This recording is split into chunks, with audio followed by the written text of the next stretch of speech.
Essa aula de eixo cardíaco é uma das principais dessa parte inicial sobre eletronormal, certo? Então, vamos começar revisando, né, qual é a definição de vetor, né? Então, a gente viu que é aquela representação gráfica de uma força, né, que tem direção, sentido e magnitude, né?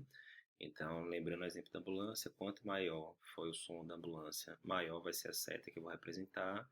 A gente vai dizer se está na vertical, na horizontal, da esquerda para a direita e assim por diante. Tudo isso representado por uma única seta. Ok.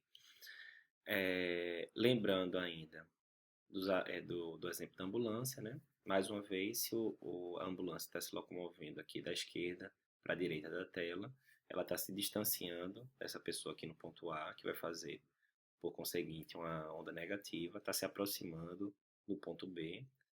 Aí esse cidadão aqui vai botar uma onda positiva e ela se aproxima inicialmente do ponto C, uma onda positiva, e depois ela se distancia, uma onda negativa, né? Então essa pessoa aqui que está perpendicularmente à trajetória da ambulância, ela vai fazer uma onda que é inicialmente positiva e depois negativa, certo? Ela tem duas fases essa onda. Ok, no caso do eletro é a mesma coisa, né? Vocês estão vendo aqui, ficou um pouco pequena a seta, mas tem uma seta aqui que está saindo aqui da esquerda para a direita da tela, né? Da direita do paciente para a esquerda dele. E mais uma vez, mesma coisa. Aqui está se distanciando desse ponto A, porque está vindo para cá, então a onda negativa, está se aproximando do ponto B, uma onda positiva, e do ponto C, inicialmente se aproxima e depois se distancia, uma onda positiva e depois negativa. Para que servem os eletrodos que a gente coloca no paciente, né? Então, mais uma vez, lembrando o conceito da aula passada, eles vão funcionar como se fossem vários fotógrafos, né? Vendo o mesmo objeto, no caso o coração, por ângulos diferentes, certo? Então, a gente vai conseguir ter uma visão mais tridimensional do coração do que se tivesse um eletrodo só, por exemplo, esse eletrodo aqui D1, né?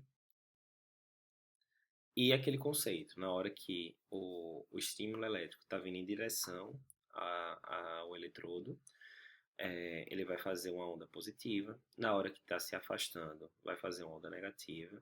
E quando ele estiver vindo perpendicularmente, ele primeiro faz uma onda positiva e depois uma onda negativa. Por exemplo, se a gente está pegando aqui essa pessoa aqui, que estaria na derivação 1, D1, se a gente tem um estímulo que vem nesse sentido, inicialmente ele vai gerar uma onda positiva, porque está se aproximando do D1, e depois vai gerar uma onda negativa por estar se afastando. Quando a gente tem essa onda aqui com duas fases, a gente chama ela de difásica, né? Porque tem duas fases. Se essa fase positiva for do mesmo tamanho, ou aproximadamente do mesmo tamanho da fase negativa, a gente chama ela de isodifásica. Iso, né, de igual, difásica, duas fases. Então, duas fases de amplitude similar ou igual, né? Ok, mas isso vai me ajudar como? A definir a direção e o sentido dos vetores. Da seguinte forma, se a gente pegar aqui como exemplo duas derivações apenas, D1 e AVF. Imaginemos aqui que a gente está com um vetor apontando aqui, né, para a direita da tela e para baixo. Na hora que a gente joga a representação desse vetor em D1 e em AVF, a gente teria mais ou menos isso, né? É, é, vetores de amplitude similar, porque ela está exatamente no meio dos dois, né, a 45 graus. Já se eu colocar outro exemplo aqui, em que o vetor vermelho aqui ele se aproxima mais de D1 do que de AVF, então a gente vai, na hora que a gente fizer a representação, jogar para um lado, jogar para o outro, a gente vai ter uma seta maior em D1 do que em AVF. E aí eu consigo inferir que ele está mais perto de D1 do que de AVF. De forma contrária, se ele se aproximar mais o vetor vermelho de AVF, na hora que eu jogo aqui a representação para um lado e para o outro, eu vou gerar uma seta maior, um vetor maior em AVF do que em D1. E aí eu consigo, mesmo que eu não esteja enxergando aqui essa seta vermelha, eu consigo inferir que ela está mais próxima de AVF do que está de D1, certo?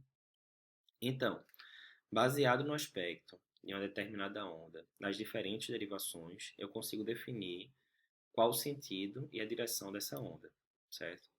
Definindo a direção e o sentido dessa onda, eu posso dizer para onde aquele vetor daquela onda está apontando, certo? Mas para que isso é importante para mim, né? Isso é uma dúvida que tinha muito frequente quando eu dava para o curso presencial e o pessoal fala, doutor Eduardo, para que eu vou querer saber isso? Vai influenciar em que na minha vida? Aí vamos aqui para exemplo bem prático, né? Aqui o mapa mundi, né? Isso aqui são aqueles mapas noturnos mostrando as cidades que são mais densamente povoadas, tem energia elétrica, etc.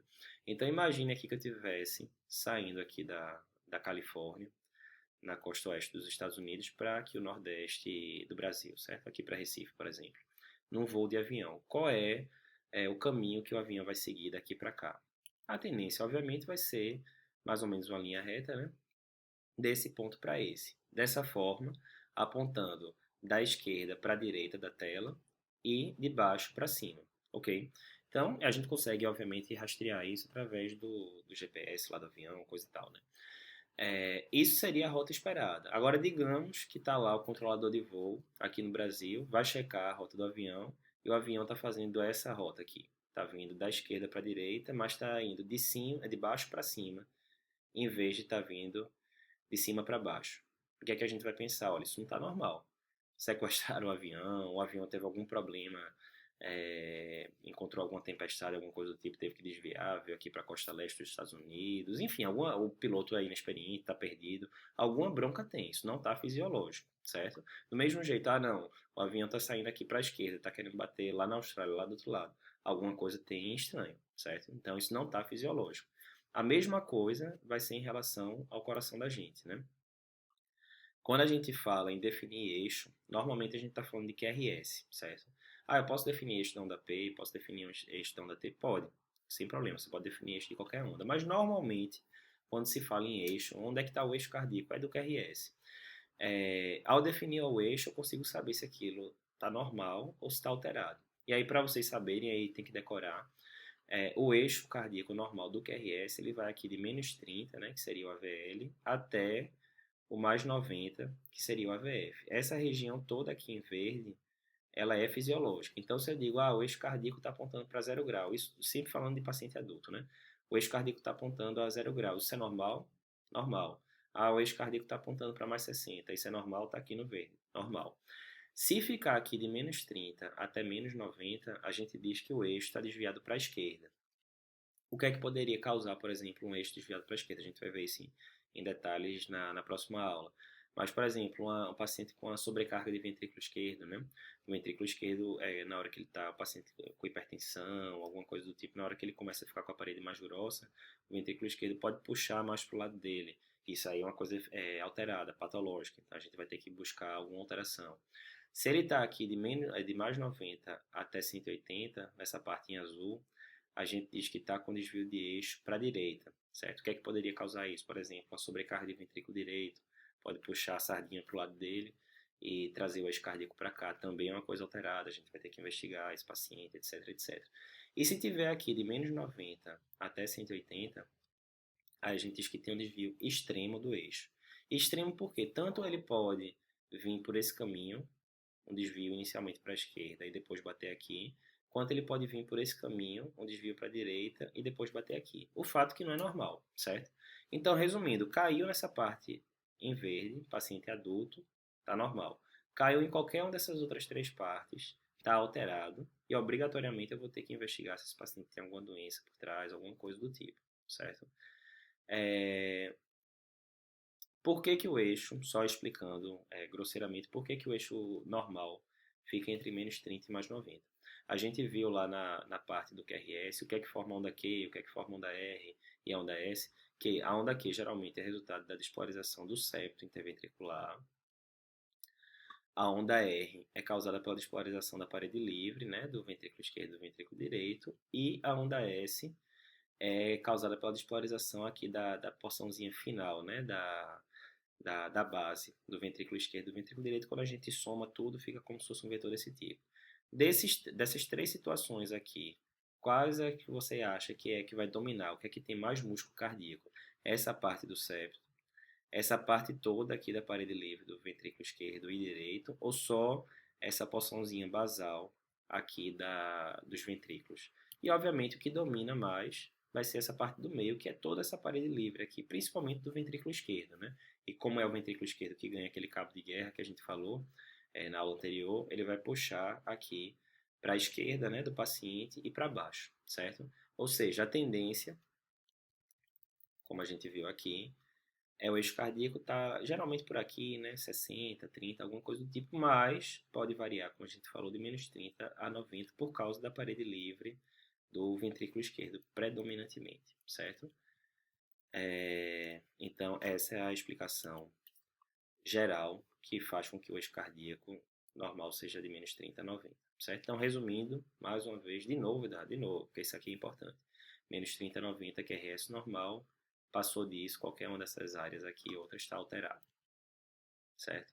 Se tiver alterado para cá, como a gente já falou, pode ser uma hipertrofia do ventrículo direito. Se tiver alterado para cá em vermelho, pode ser, por exemplo, uma hipertrofia do ventrículo esquerdo. Ah, são só essas duas hipóteses? Ah, não, tem dezenas e dezenas de hipóteses, mas essas são as mais fáceis de entender. Então, a dica, certo? O eixo do QRS normal, ele isoladamente não quer dizer que o eletro seja normal. Ele é apenas um dos vários parâmetros que a gente vai ter que analisar para dizer se o eletro está alterado ou se está normal. Fazendo o exemplo do avião, o fato de eu dizer que o avião está saindo no sentido correto da Califórnia para Recife, por exemplo, não quer dizer que o voo esteja 100% tranquilo, certo? Ainda assim, pode ter algum terrorista dentro do voo, pode ser que uma turbina tenha falhado, esteja funcionando com a turbina só e assim por diante. Então, o fato de dizer que o eixo está correto, o sentido, a direção está tudo direitinho, isso é um dos inúmeros pontos que a gente vai ver no nosso roteiro depois de interpretação do elétron para dizer que aquilo ali está normal. Mas o fato é, se o eixo estiver alterado, de cara o elétron está alterado, você vai ter que investigar entre aquelas doenças que a gente falou, hipertrofia do ventrículo direito, hipertrofia do ventrículo esquerdo, uma série de outras patologias que possam justificar esse desvio do eixo do elétron do paciente, certo? Então é isso. Este QRS normal não garante que o eletro seja normal, é só um passo. Mas eixo alterado quer dizer que o eletro está alterado, você vai ter que procurar uma causa que justifique isso. Na próxima aula a gente vai ver direitinho como é que eu calculo, se o eixo está em menos 30, mais 60, exatamente como é que é o procedimento. Até lá.